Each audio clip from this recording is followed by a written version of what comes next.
హైదరాబాద్ కోకాపేటలోని బహుళ అంతస్తుల భవనంలో గ్యాస్ పైప్లైన్ లీకేజ్ ప్రమాదానికి దారితీసింది. ఘటనలో 6 కార్మికులు గాయపడ్డారు. లీక్ అయిన గ్యాస్ను పీల్చుకుని పలువురు అస్వస్థతకు గురయ్యారు. వారందరినీ హాస్పిటల్కు తరలించి చికిత్సలు అందిస్తున్నారు. ఘర అనే బహుళ అంతస్తుల భవనంలో నిర్మిస్తున్న రెస్టారెంట్లో ప్రమాదం జరిగింది. గ్యాస్ పైప్లైన్ను ఒక్కసారిగా అధిక ప్రెషర్తో లీక్ కావడంతో అక్కడి అద్దాలన్నీ పగిలిపోయాయి. అక్కడే పనిచేస్తున్న కార్మికుల్లో 6 గాయపడ్డారు. నార్సింగి పోలీసులు ఘటనా స్థలాన్ని పరిశీలించారు. భవనంలో అగ్ని ప్రమాదం జరగలేదని, గ్యాస్ లీకేజీయే ఘటనకు కారణమని పోలీసు అధికారులు చెబుతున్నారు. దీనిపై మరింత సమాచారాన్ని మా ప్రతినిధి సాయి అందిస్తారు.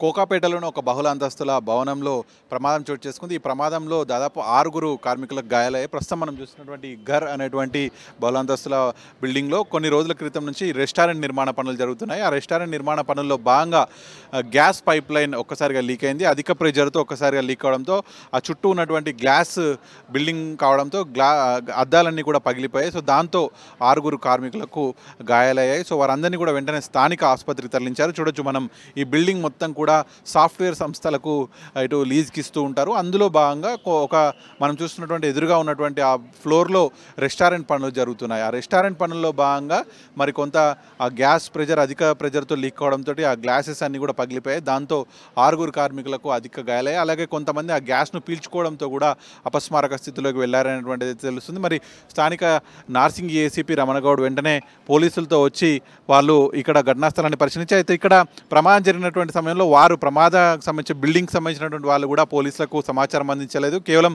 హాస్పిటల్కి వెళ్ళిన తర్వాత వాళ్ళు పోలీసులకు సమాచారం ఇవ్వాలి. ఎందుకంటే మెడికల్ లీగల్ కేసు అవుతుంది కాబట్టి మరి వారు హాస్పిటల్ వాళ్ళు పోలీసులకు సమాచారం ఇవ్వడంతో పోలీసులు అప్పుడు వచ్చారు. సో అప్పటి వరకు కూడా ఇక్కడికి రెస్క్యూ బృందాలు కావచ్చు అవేవి కూడా రాలేవు. సో మరి ఇంత పెద్ద అయితే బహుళ అంతస్తుల బిల్డింగ్లో ఇటువంటి ప్రమాదం జరగడం మరి వారు పోలీసులకు కూడా వెంటనే చెప్పనటువంటి పరిస్థితి కనిపిస్తుంది. మరి తర్వాత డిఆర్ఎఫ్ సిబ్బంది ఇక్కడికి వచ్చినటువంటి సమయంలో కూడా వారిని సెల్ ఫోన్లు బయటకు పెట్టి వెళ్ళాలని చెప్పి అలో చేయాలని చెప్పి వారితో కూడా వాగ్వాదం చోటు చేసుకున్నాం. సో మరి ఇంత పెద్ద బిల్డింగ్లో మరి ప్రమాదం జరిగినప్పుడు ఎటువంటి జాగ్రత్తలు తీసుకోవాలి, మరి వెంటనే అటు డిఆర్ఎఫ్ బృందాలను లోపలికి అలో చేయాలి, మరి ఇటువంటివన్నీ కూడా ఉండాలి. కానీ ఇక్కడ కొంత నిర్లక్ష్యం అయితే కనిపిస్తుంది. సో మొత్తానికైతే 6 తీవ్ర గాయాలయ్యాయి. మరి వారి పరిస్థితి ఏంటనేటువంటి డాక్టర్లు చికిత్స అనంతరం పోలీసులకు తెలుపనున్నారు. వీడియో జర్నలిస్ట్ మహేష్ చొకల్, సాయి రెడ్డి, సాక్షి న్యూస్, కోకాపేట నుంచి.